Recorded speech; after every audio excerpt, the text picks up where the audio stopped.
Welcome back to the final scene. आज हम देखेंगे 2012 में रिलीज हुई horror mystery thriller movie at cabin in the woods. Spoilers ahead. Movie की शुरुआत में दो इंजीनियर्स को आपस में बातें करते हुए दिखाया जाता है। पता चलता है कि वो लोग एक अंडरग्राउंड लैब में किसी सीक्रेट गवर्नमेंट प्रोजेक्ट पर काम कर रहे हैं। तभी एक लेडी साइंटिस्ट आकर उन्हें बताती है कि पूरी दुनिया में इसी तरह से चल रहे सारे प्रोजेक्ट पूरी तरह से फेल हो गए हैं और अब सिर्फ अमेरिका और जापान ही बचे हैं। इस पर वो दोनों उसे निश्चिंत रहने के लिए कहते हैं। वो उसे कहते हैं कि हर साल जापान ने प्रोजेक्ट को सफलतापूर्वक पूरा किया है और अगर वो भी फेल होते हैं तो हम उसे पूरा करने के लिए और ज्यादा मेहनत करेंगे। इतना कहकर वो दोनों वहां से चले जाते हैं। अगले सीन में हमें कुछ कॉलेज स्टूडेंट्स दिखाए जाते हैं। वो सभी छुट्टियां मनाने कर्ट के कजिन के घर जा रहे हैं। सारे दोस्त आ जाने के बाद वे वहां से पलायन करते हैं, लेकिन उन्हें इस बात का अंदेशा तक नहीं होता कि एक आदमी उन पर नजर रखे हुए था। वो आदमी किसी को कॉल करता है और बताता है कि वो सभी यहाँ से निकल चुके हैं। कर्ट और उसके दोस्त रास्ते में एक सुनसान गैस स्टेशन पर रुकते हैं। कर्ट गैस स्टेशन के मालिक से डायरेक्शन पूछता है। पता चलता है कि कर्ट के कजिन ने वो घर हाल ही में खरीदा है। गैस स्टेशन का मालिक काफी डरावना और बदतमीज होता है। वो उन्हें उस घर के बारे में वार्निंग देता है और कर्ट की गर्लफ्रेंड से बदतमीजी करता है। कर्ट इस बात से भड़क जाता है, लेकिन उसके दोस्त बात को संभाल लेते हैं और फिर से अपनी मंजिल की तरफ बढ़ते हैं। उस जगह पहुंचने के बाद वे देखते हैं कि वहां कई सारे पेड़ों के बीच एक काफी पुराना घरनुमा केबिन है। वो केबिन बाहर से तो काफी गंदा लग रहा था, लेकिन जब सब अंदर जाते हैं तो वो केबिन उन्हें काफी पसंद आता है। फिर सभी अपने अपने कमरे में जाते हैं। होल्डन के कमरे में एक काफी डरावनी पेंटिंग टंगी होती है। वो उसे दीवार से निकालकर नीचे रखता है, लेकिन जैसे ही वो पेंटिंग को दीवार से निकालता है उसे डेना दिखाई देती है, जो उसके बगल वाले कमरे में ठहरी है। लेकिन डेना को होल्डन दिखाई नहीं देता। बेखबर डेना अपने कपड़े बदलने वाली होती है। होल्डन को यह सही नहीं लगता और वो बाहर जाकर उस आईने के बारे में सबको बताता है। इसके बाद वो डेना से अपना कमरा अदला बदल करता है। अगले सीन में पता चलता है कि इस केबिन में जो कुछ भी हो रहा था वो सब मूवी की शुरुआत में दिखाए गए इंजीनियर्स गैरी और स्टीव अपनी लैब से देख रहे हैं। इसी बीच लेडी साइंटिस्ट वहां आती है। वो गैरी को बताती है कि कर्ट की गर्लफ्रेंड जूलस में काम वासना बढ़ाने के लिए उसे कुछ केमिकल्स ज्यादा मात्रा में देने होंगे। आगे वो बताती है कि जूलस के हृदय में उन्होंने कुछ केमिकल मिलाए थे, जिस वजह से उसके सोचने समझने की क्षमता धीमी हो गई है। तभी उन्हें एक आदमी का कॉल आता है। ये कॉल किसी और का नहीं बल्कि उस गैस स्टेशन के मालिक का होता है। गैस स्टेशन का मालिक उनसे कहता है कि शिकार जाल में फंस चुके हैं, उनकी बलि चढ़ाकर उन्हें उनके पापों से मुक्त कर दो। स्टीव उसे आश्वासन देता है कि ऐसा ही होगा। इसके बाद आगे दिखाया जाता है कि लैब में मौजूद सभी लोग उन स्टूडेंट्स की मौत पर जुआ भी खेलते हैं। वहां मौजूद सिक्योरिटी इंचार्ज लेडी साइंटिस्ट से पूछता है कि क्या उनकी मौत पर जुआ लगाना जायज है और क्या डायरेक्टर उन्हें इसकी इजाजत देते हैं। इस पर लेडी साइंटिस्ट उसे बताती है कि इस प्रोजेक्ट पर काम करना इतना आसान नहीं है, इसलिए अपना ध्यान बटाने के लिए वे सब ऐसी चीजें करते हैं और जब तक की प्रक्रिया सही ढंग से आगे बढ़ रही है तब तक डायरेक्टर या किसी और को इस बात से कोई आपत्ति नहीं है। इस पर वो स्टीव से पूछता है कि जब सब पहले से ही तय है तो तुम लोग जुआ कैसे लगा सकते हो। स्टीव उसे बताता है कि कुछ भी पहले से तय नहीं है, वो सिर्फ ऐसे हालात पैदा करते हैं कि वे लोग उस केबिन तक पहुंचे। इसके साथ ही वो उन्हें बीच बीच में आगाह करने की भी कोशिश करते हैं। गैस स्टेशन पर मौजूद वो बूढ़ा भी उन्होंने इसी वजह से रखा है, लेकिन स्टूडेंट्स ने उस बूढ़े की चेतावनी को नजरअंदाज किया। यह उनकी गलती है। यह सब एक सिस्टम है। वो लोग उस केबिन से जिंदा भी लौट सकते हैं और यह सब उनकी चॉइसेस पर निर्भर करता है। अगर वे जिंदा लौटते हैं तो इस प्रोजेक्ट को फेल घोषित किया जाएगा और अगर ऐसा हुआ तो दुनिया पर कयामत टूट पड़ेगी। दूसरी ओर उस केबिन में सब मस्ती मजाक कर रहे होते हैं। उन्हें इस बात का जरा भी अंदेशा नहीं होता कि उनके साथ क्या होने वाला है। वे लोग ट्रुथ और डेयर खेल रहे होते हैं। उनमें से एक लड़का मार्टी जूलस को दीवार पर टंगे भेद्य के सिर के साथ रोमांस करने की डेयर देता है। केमिकल्स के प्रभाव में मदहोश जूलस भी इस डेयर को पूरा करती है। ये सब चल ही रहा होता है कि तभी अचानक से बेसमेंट का दरवाजा खुलता है। सभी घबरा जाते हैं।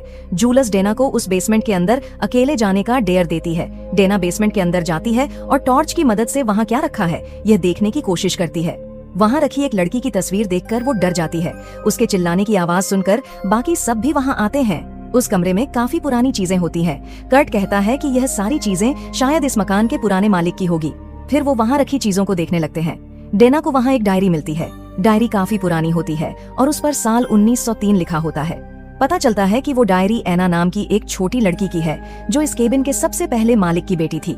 उसमें लिखा होता है कि उस पर और उसकी माँ पर उसके पिता ने काफी अत्याचार किए थे, जिसमें उसका एक हाथ कट गया और उसकी माँ की मौत हुई। उस डायरी में आगे लिखा होता है कि उसे उम्मीद है कि एक दिन कोई इंसान आएगा और उस डायरी में आगे लिखा मंत्र पढ़ेगा, जिससे एना की फैमिली फिर से जिंदा हो जाएगी और उन्हें जिंदा करने वालों को मौत के घाट उतारेगी। यह सुनते ही मार्टी घबरा जाता है और डेना को वो मंत्र पढ़ने से मना करता है। तभी उसे एक आवाज सुनाई देती है जो उन्हें वो मंत्र पढ़ने के लिए कह रही होती है। उस आवाज के प्रभाव में आकर डेना वो मंत्र पढ़ती है। उसके मंत्र पढ़ते ही जमीन से एक हाथ बाहर निकलता है। देखते ही देखते एना की फैमिली जिंदा हो जाती है और उस केबिन की तरफ ही बढ़ने लगती है। दूसरी ओर लैब में सब लोग ज़ॉम्बीज़ को जिंदा होते देखते हुए बेटिंग का आनंद ले रहे होते हैं। लैब की एक टीवी पर जापान में चल रहे इस प्रोजेक्ट की लाइव फुटेज चल रही होती है। वहाँ एक स्कूल में एक चुड़ैल मौजूद है और बच्चे उसे देखकर मदद के लिए चिल्ला रहे होते हैं। दूसरी ओर केबिन में ज़ॉम्बीज़ की खबर से अनजान सभी रात के मजे ले रहे होते हैं। कर्ट जूलस को लेकर जंगल जाता है और उसे प्यार करने की ख्वाहिश जताता है, लेकिन जूलस अंधेरे को देखकर यहाँ कुछ भी करने से इनकार करती है। तभी स्टीव वहाँ काम वासना बढ़ाने वाले स्प्रे को शुरू करता है। वो स्प्रे अपना असर दिखाता है और दोनों वहीं पर प्यार करने लगते हैं। तभी ज़ॉम्बीज़ वहाँ आते हैं और उनमें से एक जूलस पर हमला करता है। कर्ट जूलस को बचाने की पूरी कोशिश करता है, पर उसे बचाने में नाकाम होता है और जूलस की एक दर्दनाक मौत होती है। उसके मरते ही स्टीव लैब में मौजूद एक हैंडल को खींचता है, जिससे एक मूर्ति पर खून की धारा बहने लगती है। अगले सीन में मार्टी को अपने कमरे में बैठा दिखाया जाता है। वो टहलने के लिए केबिन से बाहर आता है। जब वो पेशाब कर रहा होता है तब पीछे से एक ज़ॉम्बी उसी की तरफ आ रही होती है। तभी अचानक कर्ट वहाँ आता है और उसे अंदर चलने के लिए कहता है। वो ज़ॉम्बी को धक्का देकर केबिन के अंदर जाते हैं। डेना जूलस के बारे में पूछती है। कर्ट उसे बताता है कि वो मर चुकी है, लेकिन डेना को यकीन नहीं होता और वो दरवाजा खोलने जाती है। जब वो दरवाजा खोलती है तो अपने सामने एक विशाल ज़ॉम्बी को पाती है। ज़ॉम्बी उसकी तरफ जूलस का कटा हुआ सर फेंकता है। जैसे तैसे वो सब दरवाजा बंद करने में सफल होते हैं। कर्ट सबको एक साथ रहने की हिदायत देता है, लेकिन अगर ये सब एक साथ रहे तो इन्हें मारना मुश्किल हो सकता है। यह सोचकर स्टीव उस कमरे में एक गैस छोड़ता है।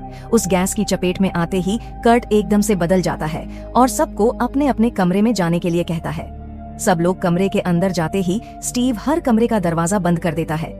खिड़की बंद करते वक्त मार्टी के हाथों से लैंप टूट जाता है और उसे वहाँ एक छुपाया हुआ कैमरा दिखाई देता है। वो इसके बारे में सोच ही रहा होता है कि तभी एक ज़ॉम्बी उसे खिड़की से बाहर खींचता है। मार्टी वहाँ से भागने की एक नाकाम कोशिश करता है। ज़ॉम्बी उसे खींचकर एक गड्ढे में ले जाता है, जहाँ से खून का फव्वारा निकलता है। इसके बाद स्टीव एक दूसरे हैंडल को खींचता है और लैब में मौजूद एक दूसरी आकृति पर खून बहने लगता है। इसके साथ ही पूरी जमीन एकाएक हिलने लगती है। दूसरी ओर डेना के कमरे में एक ज़ॉम्बी घुसने की कोशिश कर रहा होता है। डेना मदद के लिए चिल्लाती है। तब होल्डन दीवार पर लगे हुए कांच को तोड़कर डेना को अपने कमरे में ले जाता है। वो ज़ॉम्बी होल्डन के कमरे में भी घुसने की कोशिश करता है। तभी डेना की नजर एक तहखाने पर पड़ती है। वो दोनों उस तहखाने के अंदर जाते हैं। ये वही तहखाना होता है जहाँ उस डायरी वाली लड़की के पिता ने उसे और उसकी माँ को मारा था। तभी ऊपर से एक ज़ॉम्बी होल्डन पर वार करता है और उसे अपनी तरफ खींचने की कोशिश करता है। वहाँ कुछ हथियार रखे होते हैं। उन्हीं की मदद से डेना उस ज़ॉम्बी को मारने में कामयाब होती है। तभी कर्ट भी वहाँ आता है और फिर तीनों वहाँ से भागने के लिए अपनी गाड़ी की तरफ बढ़ते हैं। अगले सीन में जापान में चल रहे प्रोजेक्ट को दिखाया जाता है। वहाँ छोटी बच्चियां चुड़ैल को काबू करने में कामयाब होती है। जापान के प्रोजेक्ट को फेल होता देखकर गैरी को बहुत गुस्सा आता है। अब वे जिस प्रोजेक्ट पर काम कर रहे हैं सिर्फ वही बचा है। उधर कर्ट अपने दोस्तों के साथ तेजी से उस जगह से दूर जा रहा होता है। लैब में काम कर रहे लोगों ने उन्हें रोकने का पूरा इंतजाम किया होता है। वो जिस टनल से होकर जाने वाले हैं उसे इन्होंने बंद करने का प्लान बनाया होता है और प्लान के मुताबिक अब तक वो टनल बंद भी हो चुकी होगी। लेकिन तभी स्टीव की नजर उस टनल पर पड़ती है जो अभी तक बंद नहीं हुई है। यह देखते ही गैरी टनल बंद करने का जिम्मा जिस डिपार्टमेंट के पास था उसकी तरफ तेजी से भागता है। दूसरी ओर कर्ट और उसके दोस्त टनल में प्रवेश कर चुके होते हैं, लेकिन उनके बाहर निकलने से पहले ही गैरी उस टनल को बंद करने में कामयाब होता है। जैसे तैसे कर्ट वैन को कुचलने से बचाता है, लेकिन अब टनल पूरी तरह से बंद हो चुकी थी। अब उन्हें सिर्फ एक बड़ी खाई दिखाई देती है जिसे पार करना नामुमकिन है। तभी कर्ट के दिमाग में एक सुझाव आता है। वो अपनी स्पोर्ट्स बाइक पर सवार होता है और खाई की दूसरी तरफ छलांग लगाता है, लेकिन तभी बीच में किसी अदृश्य दीवार से टकराकर वो सीधे खाई में गिरता है। डेना को शक होने लगता है कि इन्हें जानबूझकर इस जगह फंसाया गया है और अब वे यहाँ से जिंदा नहीं निकल सकते। होल्डन उसे भरोसा दिलाता है। वो बाहर निकलने का कोई और रास्ता मिलने की उम्मीद से जा रहे होते हैं। तभी एक सरिया होल्डन के गले के आर पार होता है। उनके अनजाने में एक ज़ॉम्बी पहले से ही वैन में मौजूद था। होल्डन के मरते ही वैन का संतुलन बिगड़ता है और वैन सीधे नदी में जाकर गिरती है। डेना खुद को ज़ॉम्बी से बचाने में कामयाब होती है और किनारे पर पहुंचती है, लेकिन किनारे पर एक ज़ॉम्बी पहले से उसका इंतजार कर रहा होता है। दूसरी ओर लैब में सभी लोग प्रोजेक्ट पूरा करने की खुशी में पार्टी कर रहे होते हैं। स्क्रीन पर जॉम्बी डेना को बुरी तरह से पिटते हुए नजर आता है। पार्टी के बीच एक फोन बजता है। वो फोन डायरेक्टर का होता है। डायरेक्टर स्टीव को बताता है कि अभी भी डेना के अलावा एक और लड़के की बलि नहीं चढ़ी है। अगले सीन में हमें पता चलता है कि मार्टी अभी भी जिंदा है। वो डेना को उस जॉम्बी से बचाता है और उसे एक बंकर में ले जाता है। बंकर के अंदर एक जॉम्बी के टुकड़े फर्श पर पड़े होते हैं। ये वही जॉम्बी होता है जिसने मार्टी पर हमला किया था और मार्टी ने किसी तरह उसके टुकड़े कर दिए। उस बंकर के ठीक नीचे एक लिफ्ट होती है। मार्टी डेना को बताता है कि किसी ने इन जॉम्बीज को इसी लिफ्ट से ऊपर भेजा है। भागने का और कोई भी रास्ता नहीं बचा है। ये सोचकर दोनों लिफ्ट के अंदर जाते हैं। फर्श पर पड़े जॉम्बी के टुकड़े भी लिफ्ट में गिरते हैं। इसके बाद लिफ्ट सीधे नीचे की ओर जाने लगती है और एक सर्कल में घूमने लगती है। उन्हें दिखाई देता है कि वहां पर कई सारे विक्षिप्त जानवर, भूत और पिशाचों को कैद करके रखा है। दरअसल यह लिफ्ट उन्हें सीधे उस लैब में लेकर आई है जहां से इस पूरे खेल को हैंडल किया जा रहा है। दूसरी ओर लैब में मौजूद लोगों को डेना और मार्टी की स्थिति के बारे में पता चल जाता है। वे एक गार्ड को उन्हें मारने के लिए भेजते हैं। लिफ्ट का दरवाजा खुलते ही गार्ड उन्हें मारने के लिए उन दोनों पर बंदूक तानता है, लेकिन जॉम्बी के हाथ के कारण उसका ध्यान भटक जाता है। उसी वक्त दोनों उस पर हमला कर उसे बेहोश करते हैं। जब वे दोनों लैब के अंदर जाते हैं तब वहां लगे स्पीकर से एक औरत उन्हें बताती है कि यह सब क्या हो रहा है। वो कहती है कि तुमने अब तक काफी भयानक चीजों से सामना किया है, लेकिन जो चीज जमीन के नीचे रहती है उसकी तुलना में यह कुछ भी नहीं है। अगर मानवता को उनसे बचाना है तो उन्हें हर साल कुछ लोगों की बलि देनी पड़ती है और इस बार तुम लोगों को चुना गया है। यह सुनते ही दोनों एक केबिन में घुस जाते हैं। तभी हथियारों से लैस गार्ड्स वहां आ पहुंचते हैं और उन पर अंधाधुंध गोलियां चलाने लगते हैं। उस केबिन का शीशा बुलेट प्रूफ होता है। इस वजह से गोलियां मार्टी और डेना तक नहीं पहुंच पाती। डेना को उस रूम में शैतानों को आजाद करने का बटन दिखाई देता है। डेना उस बटन को दबाती है और सारे शैतान अपने चैम्बर से बाहर आकर सभी गार्ड्स का खात्मा करते हैं। वो शैतान पूरी लैब में कत्लेआम मचाते हैं। इसमें स्टीव और लेडी साइंटिस्ट की भी जान जाती है और गैरी वहां से भाग निकलने में कामयाब होता है, लेकिन वो भी अनजाने में डेना के हाथों मारा जाता है। मरने से पहले गैरी डेना को मार्टी को मारने के लिए कहता है। डेना उसकी बातों को नजरअंदाज करती है और फिर वे दोनों आगे बढ़ते हैं। इसके बाद वे दोनों एक बड़े से तहखाने में आ पहुंचते हैं। वहां दीवार पर 5 आकृतियां बनाई होती हैं। तभी उस प्रोजेक्ट की डायरेक्टर वहां आती है। वो उन्हें उन आकृतियों का मतलब समझाती है। वो कहती है कि यह 5 आकृतियां डेना और उसके दोस्तों की है। आगे वो बताती है कि इंसानों के धरती पर आने से पहले यहाँ एंशिएंट वन नाम के जीवों का राज था। एंशिएंट वंस ने इंसानों को खत्म करने के बजाय उन्हें धरती सौंप दी और खुद धरती के नीचे रहने चले गए, इस शर्त के साथ कि उन्हें हर साल 5 इंसानों की बलि भेंट चढ़ानी होगी, वरना वो इंसानों का खात्मा कर वापस धरती पर राज करेंगे। इसमें 5वीं बलि यानी डेना की बलि ऑप्शनल है।